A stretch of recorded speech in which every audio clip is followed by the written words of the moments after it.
बिस्मिल्लाहिर्रहमानिर्रहीम। अस्सलाम वालेकुम स्टूडेंट्स। मैं फर्स्ट ईयर के तीसरे चैप्टर का दूसरा लेक्चर जो है शुरू करने जा रहा हूँ। पिछले लेक्चर में आपने वेस्पर थ्योरी के मेन पास्टुलेट्स पढ़े थे और उससे रेलिवेंट जो है कुछ डिटेल्स आपने सेंट्रल एटम वगैरह की पढ़ी थी। अभी में हम इस थ्योरी को अप्लाई करने लगे हैं और इसकी बेसिस पर हम देखते हैं कि मुख्तलिफ मॉलिक्यूल्स जो हैं वो उनकी शेप्स क्या होती हैं। मैंने आपको सेंट्रल एटम के बारे में पिछले लेक्चर में भी बता दिया था। सेंट्रल एटम वो मरकजी एटम होता है जिससे सारे एटम जुड़े होते हैं और उसी मॉलिक्यूल के लिहाज से हम देखेंगे कि मॉलिक्यूल की शेप्स क्या हैं। अगर हम इनके लिए जनरल वर्ड यूज करें तो याद रखिएगा, सेंट्रल एटम के लिए मैं ए का वर्ड यूज करूंगा, बॉन्ड पेयर्स के लिए मैं बी का वर्ड यूज करूंगा और लोन पेयर के लिए मैं ई का वर्ड यूज करूंगा। तो जो पहली टाइप हम देखने लगे हैं इसे कहते हैं AP2 type. AP2 type of molecules. लफ्ज से आपको पता चल रहा है सेंट्रल एटम के साथ दो बॉन्ड पेयर मौजूद है। अब अगर आपके सामने हम कोई मॉलिक्यूल रख देते हैं तो आपको कैसे पता चलेगा इसके अंदर बॉन्ड पेयर कितने हैं, इसके अंदर लोन पेयर जो है वो कितने हैं। तो इसका मैं आपको हिंट दे देता हूँ। आपकी किताब में इसके बारे में बहुत ज्यादा बातें नहीं है, मैं कुछ कर भी दूंगा आपको। जो सेंट्रल एटम होता है उसकी आप इलेक्ट्रॉनिक कन्फिगरेशन लिखें।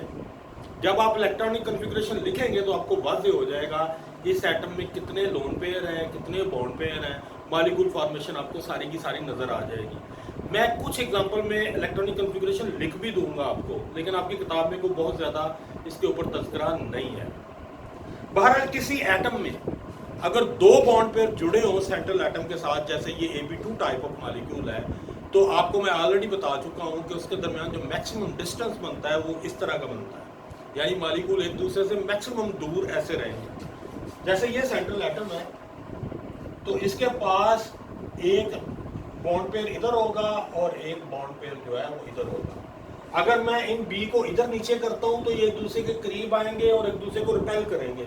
अगर मैं ऊपर ले जाता हूं इनको तो फिर भी ये एक दूसरे को रिपेल करेंगे। तो इनके दरमियान जो सबसे स्टेबल कॉन्फ़िगरेशन बनती है वो ये बनती है, ऐसे मॉलिक्यूल को हम कहते हैं लीनियर मॉलिक्यूल। तो मॉलिक्यूल बिल्कुल सीधा एक लाइन में है और इनके दरमियान जो बॉन्ड एंगल बनता है वो 180 बनता है, 180 डिग्री। आपने जितनी भी शेप्स पढ़नी है आपने इसको शेप का नाम का पता होना चाहिए और आपको बॉन्ड एंगल का पता होना चाहिए। ये बात आप ध्यान में रखिएगा। अब मैं इसकी एग्जांपल की तरफ आता हूँ। इसकी एग्जांपल है BeCl2।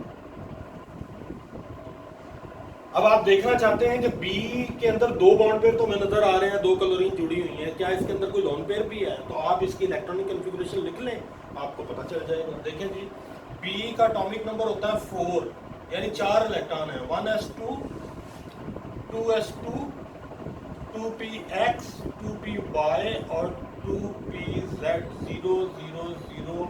ये आउटरमोस्ट शेल है। आउटरमोस्ट शेल के गिर जरा दायरा खींचने तो ये जरा वाज़ेह नजर आता है, इसका ये फायदा होता है। अब बी जो है ना दो बॉन्ड बना रहा है क्लोरीन के साथ, इसका मतलब है कि ये जो दो इलेक्ट्रॉन है ये अनपेयर्ड हो जाते हैं।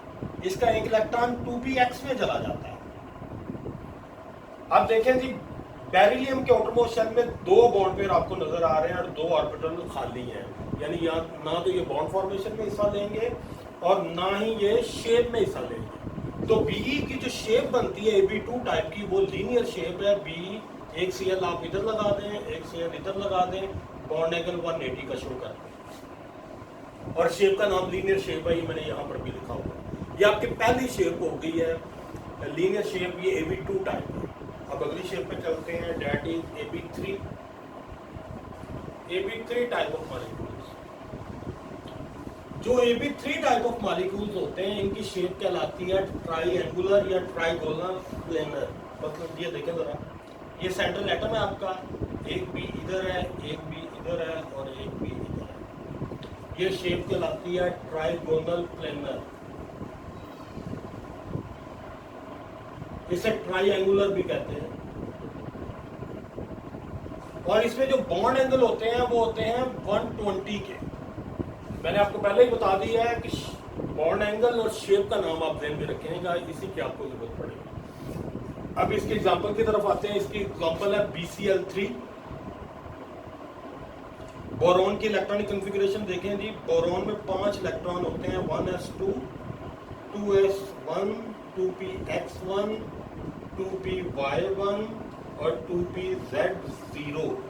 ये आउटरमोस्ट शेल की मैंने दायरा खींच दी है और आप देख लें आपको बोरॉन में 3 अनपेयर्ड इलेक्ट्रॉन नजर आ रहे हैं जो क्लोरीन के साथ ओवरलैप करते हैं या क्लोरीन के साथ बॉन्ड बनाते हैं। एक ये खाली ऑर्बिटल है और इसकी शेप जो है वो मैं बना देता हूँ आपको आपके सामने। PCl3 की जो शेप है वो ये होगी, एक Cl इधर है, एक Cl इधर है, एक Cl इधर है, तीनों बॉन्ड एंगल जो है ये 120 के हैं और शेप का नाम है ट्राइगोनल प्लेनर या ट्राइएंगुलर। अब इसी के एक टाइप है जिसमें 2 बॉन्ड पेयर होंगे, एक लोन पेयर होगा, यानी Ap2E।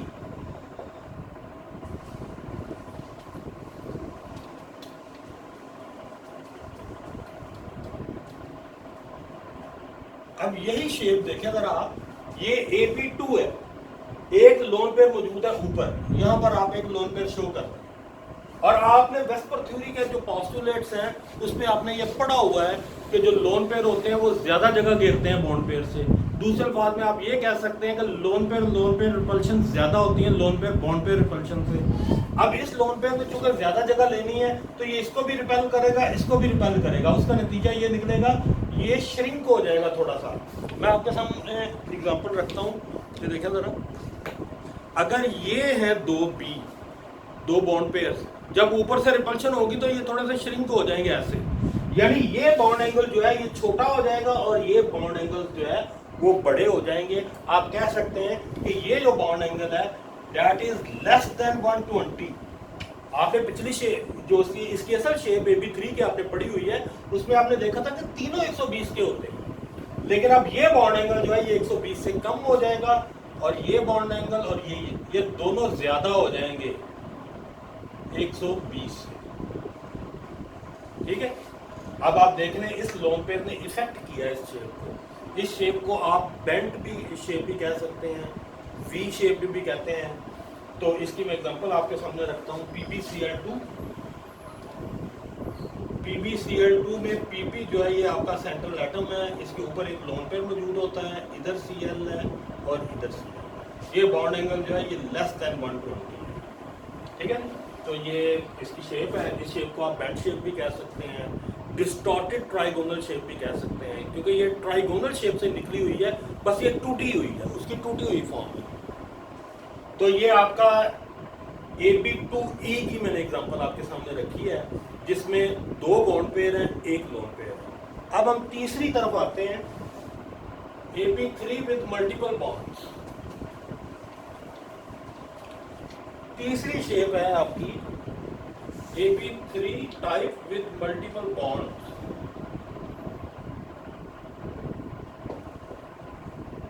मल्टीपल बॉन्ड से मुराद यह है कि डबल या ट्रिपल बॉन्ड मौजूद है।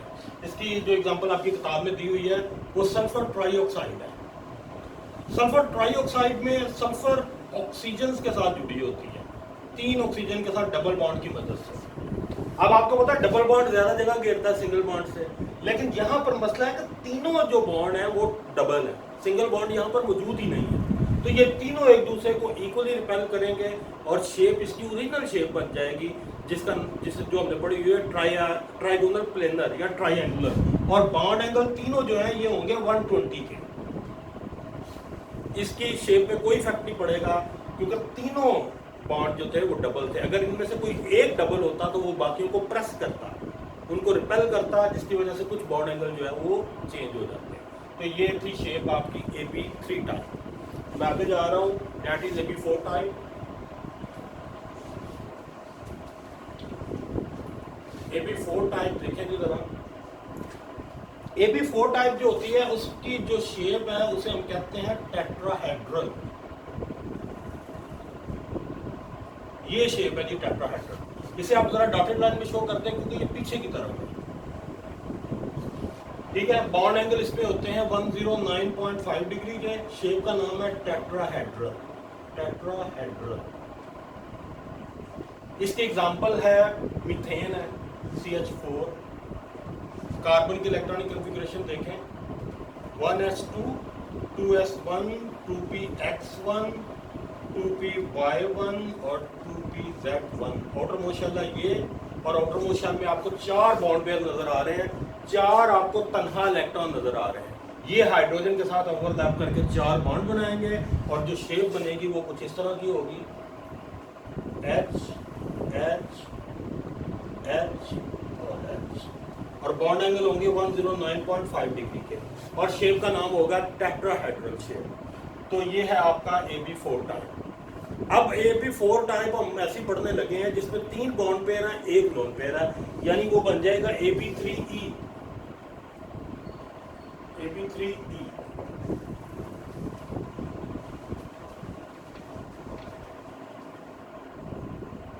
इसको मैं लोन पेयर कर देता हूँ, जो ऊपर मौजूद है इसे आप लोन पेयर कर दें, ठीक है।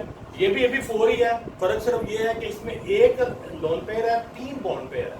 अब ऊपर जो एक लोन पेयर मौजूद है, ये तीनों बॉन्ड पेयर को रिपेल करेगा, वो एक दूसरे के करीब हो जाएंगे जरा, ये यानी बॉन्ड एंगल छोटे हो जाएंगे और ये बॉन्ड एंगल जो है वो बड़ा हो जाएगा। ये जो दोनों बॉन्ड एंगल है ये होंगे 107 डिग्री के, और शेप जो होगी इसे पैरामिडल शेप कहते हैं। क्योंकि अगर आप शेप पे गौर करें तो आपको ऐसे लगेगा जैसे एहराम में मिस्र बने हुए हैं। ये पैरामिडल शेप है, ये इस तरह की शेप है, इस वजह से इसे पैरामिडल शेप कहते हैं। इसकी एग्जांपल जो है वो है अमोनिया, NH3। NH3 की नाइट्रोजन की इलेक्ट्रॉनिक कॉन्फ़िगरेशन लिखें जी, 1s2 2s2 2px 2py और 2pz 1 1 1। ये outermost शेल के गिर्द मैंने दायरा खींच दिया है, आप गौर करें। इसके अंदर 1 लोन पेयर है, ये 2s2, इसमें चूंकि 2 इलेक्ट्रॉन मौजूद है, ये लोन पेयर है और ये तीनों बॉन्ड पेयर है। और यही एग्जांपल हमारी 3 बॉन्ड पेयर हो और 1 लोन पेयर हो। शेप इसकी देख लें जरा नाइट्रोजन की, ऊपर इसके लोन पेयर लगा दें और नीचे आप हाइड्रोजन लगा दें, और बॉन्ड एंगल जो है ना ये 107 डिग्री के होते हैं। ये है जी AB3E, यानी ये वो AB4 है जिसमें 3 बॉन्ड पेयर हैं, 1 लोन पेयर है। अब आए हम इससे फर्दर एक और बढ़ाने लगे हैं हम लोन पेयर, यानी AB2E2, 2 बॉन्ड पेयर होंगे, 2 लोन पेयर होंगे। तो ये AB2E2 देखें जी जरा, AB2E2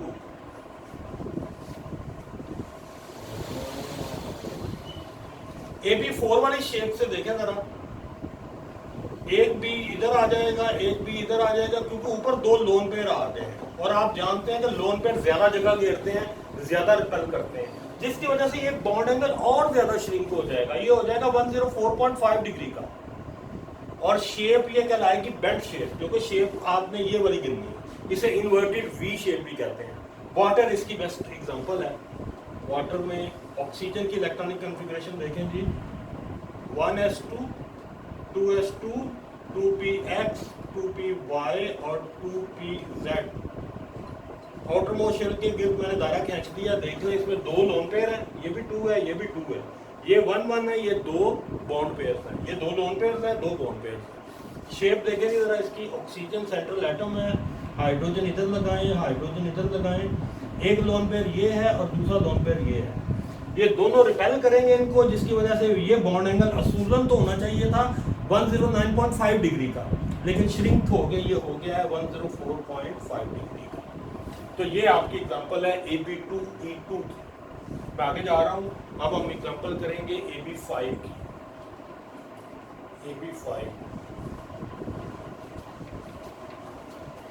AB5 की जो शेप होती है वो कुछ इस तरह की होती है।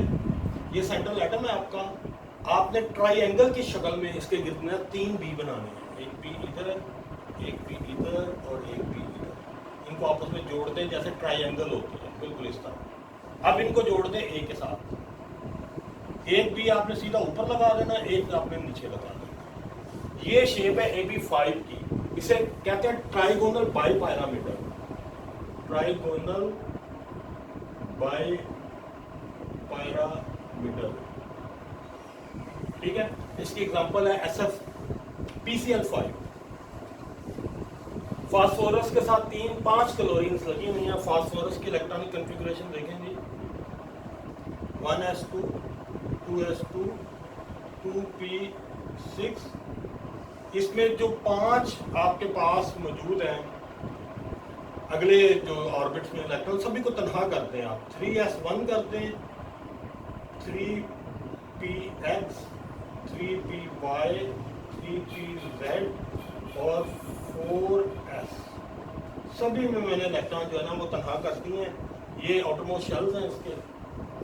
वैसे इसका आउटरमोस्ट शेल तीसरा बनता था, लेकिन सारे इलेक्ट्रॉन अनपेड करने की वजह से हम इलेक्ट्रॉन को आगे लेके तो 4s भी इन्वॉल्व हो गया।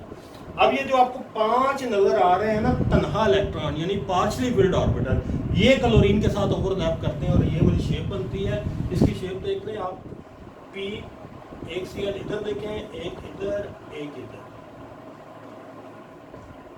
इसको जोड़ दें आप, इसके साथ एक Cl ऊपर लगाएं और एक नीचे लगाएं, तो ये इसकी शेप है जी। इसे कहते हैं ट्राइगोनल बाइपैरामिडल। मैं नेक्स्ट पे जा रहा हूँ AB6 पे। AB6 जो है ये आपकी लास्ट शेप है जो आपकी किताब में दी गई है।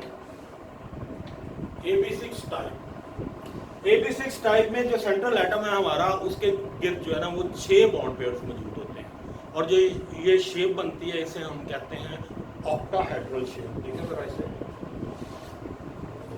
ये सेंट्रल एटम है आपका, इसके गिर्द एक स्क्वायर बना दें आप B का, ये स्क्वायर है, इनको आप जोड़ दें A के साथ और एक B आप ऊपर लगा दें, एक B आप नीचे लगा दें। शेप का नाम है ऑक्टाहेड्रल। और इसमें जो बॉन्ड एंगल, ये वाला बॉन्ड एंगल है ये 90 का है और ये जो बॉन्ड एंगल्स हैं ये वाले, ये भी 90 का है लगभग, ठीक है। तो ये शेप जो है ना ये ऑक्टाहेड्रल है। इसका एग्जांपल जो है वो है SF6, यानी सल्फर के साथ 6 फ्लोरीन जो है वो जुड़ी हुई है।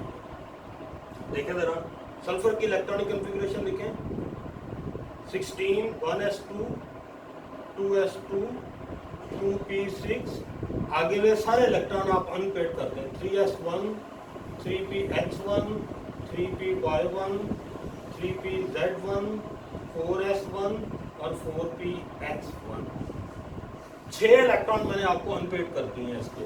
वैसे इसके जो 6 के 6 इलेक्ट्रॉन हैं वो तीसरे ऑर्बिट के अंदर मौजूद होते हैं, क्योंकि सबको हमने अनपेड कर दिया है, कुछ इलेक्ट्रॉन्स हमने आगे भेज दिए हैं, तो इसके अंदर सारे इलेक्ट्रॉन अब अनपेड हो गए। अब हर और जो ऑर्बिटल है ये ओवरलैप करेगा फ्लोरीन के साथ और ये 6 बॉन्ड बनाएगा। ये वाली शेप जो है वो आपके सामने आएगी, जिसे हम कहते हैं SF6। सल्फर को यहीं पे मैं बना देता हूँ,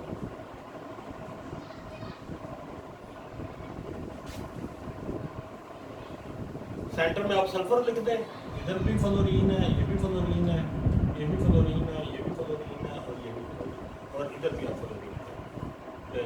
यही शेप होगी, इस शेप को हम कहते हैं ऑक्टाहेड्रल शेप। तो ये आपका जो टॉपिक है ये था एप्लीकेशन ऑफ वेस्पर थ्योरी, ये कंप्लीट हो गया है। अब नेक्स्ट लेक्चर से जो है ना हम अगली थ्योरी पढ़ेंगे जिसे हम कहते हैं VBT यानी valence bond theory. Thank you.